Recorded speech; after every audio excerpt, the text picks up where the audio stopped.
So the question is, what did I do next? I think when you last saw me, my plan was to sail off around the world on KERYL and live the eternal summer of a dream life on super yachts as a chef. In a way, I did do that. I did that for many years. I've been to some fascinating places, fabulous places around this planet of ours. KERYL unfortunately stayed all of this time in the UK. She's had some fantastic sailing trips, and we have some good tales to tell you of our adventures down the south coast and back.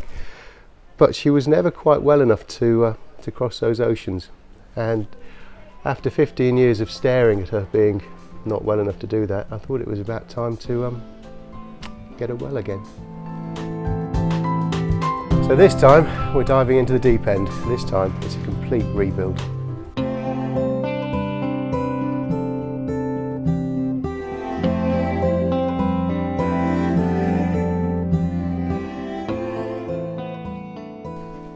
So to understand what happened to KERYL in all this time, you have to really understand a little bit of what happens to wood and metal when you put them into salt water.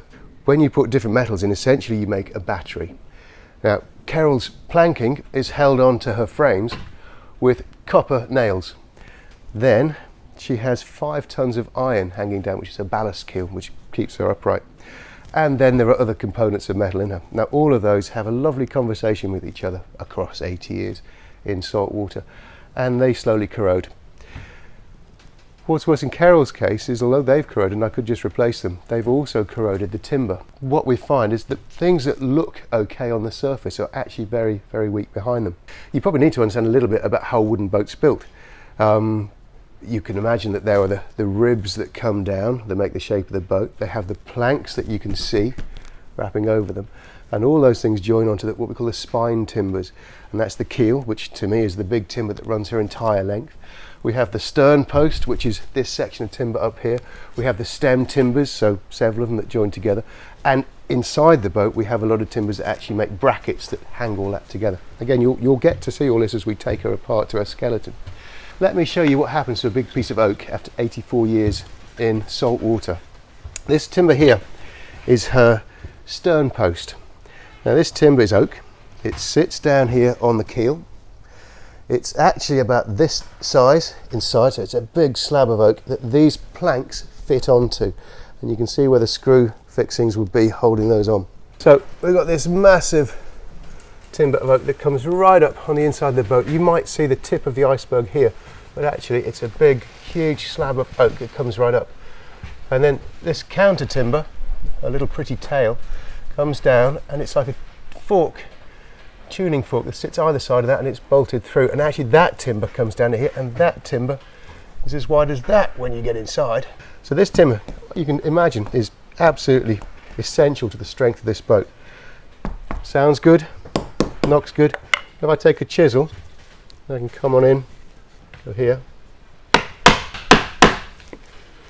pry away, and you can see that this now is black, almost like carbon, almost like charcoal, and you can see that there's no real resistance to my chisel going in there.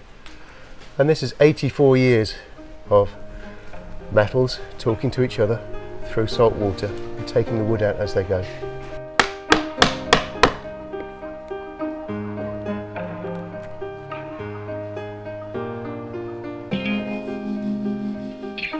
So the other thing that's happened in the 15 years since the Boatyard programme is the recognition, the realisation of just how important old girls like this are as far as historical vessels, as reference to our history.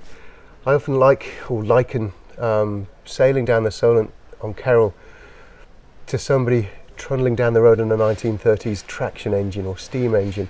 They're all beautiful things, and they need idiots like me maybe to keep them alive.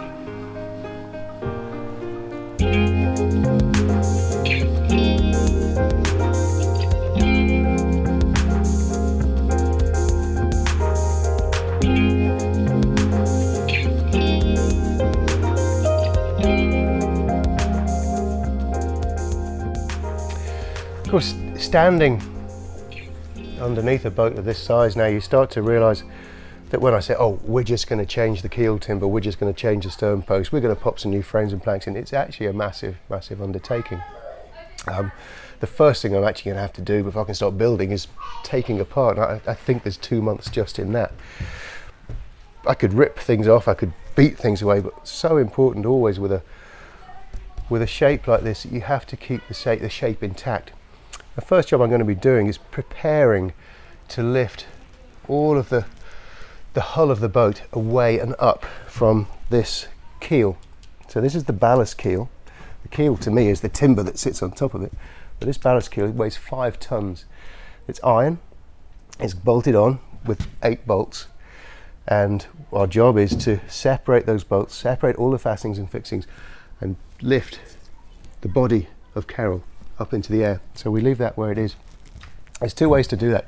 You either lift the whole thing up and then lower the keel down. I'm very cautious of doing that with 5 tons of iron that's so tall and skinny. Or the way I'm going to prefer to do it, which is to lift the whole boat up and off and leave the keel where it is. A lot of work to do there. I think that what you'll be seeing is planks taken away. You'll be seeing joists, big timber joists coming right through the boat on every frame point. Those will be linked onto a great set of I-beams either side, and those will be jacked up into the air with 20-ton bottle jacks. That's the theory. We might change our mind as we go.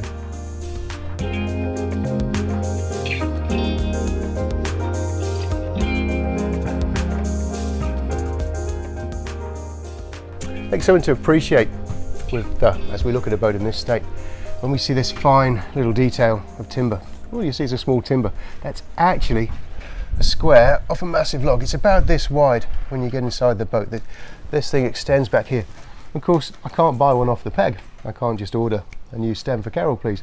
So that's going to be coming to me as a raw stake timber. Trying to copy those, I take this one out and accept that it's changed anyway. I need to have referenced where it will finally fit. I'll need to reference the shape. I need to be measuring it.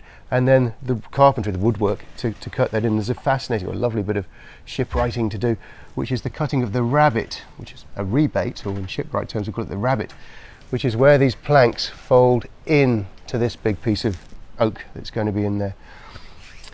Quite a few ways to do that. I've never cut one this size before, so there's a lot of learning to do as well.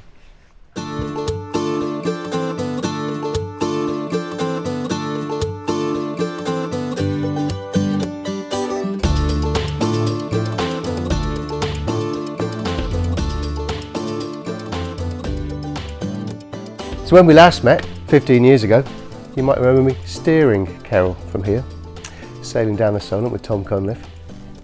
It's another part of the story of repairs that we're going to have to do. The beautiful teak combing is gone for now. It will come back, and that's to get to the deck. The whole deck is in fact going to need to be replaced. The story has been one of previous errors, previous repairs, adding up to rot basically. Dry rot's got in. The whole deck was sheathed by a previous owner, and that's made effectively a layer. Water's got underneath. That water's damaged the beams of the deck, it's damaged the planks of the deck, but more importantly, the sad thing for me, is that it's damaged what's called the beam shelf. Now the beam shelf is a timber that runs around the entire edge of the boat on the inside of the hull. And it's the component of timber that all of the beams that cross the boat sit upon and are fixed to. So again, an integral part of the boat. We've got rot here on both sides, so I'm looking at changing at least the back 15 foot of that timber. Well, if you're going to take that much off, then let's face it, you're going to take the whole deck off and start again.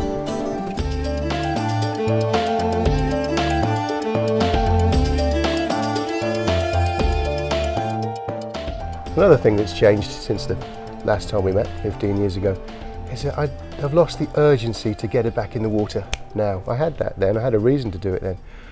I wanted to make a quick repair and go sailing. I'm a bit older, I'm a bit wiser. This project's, I think, looking at least 3 years maybe, out here to get her right. It's going to be a long haul. A lot of that is dictated by cost.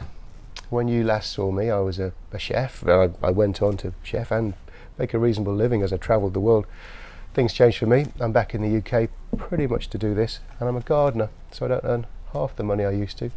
Total cost, I have no idea. Let's put it this way, I pulled KERYL out of the water last August. To build this tent, to build the floor, the electric system, I'm already £10,000 into the project. and I haven't taken a plank off yet.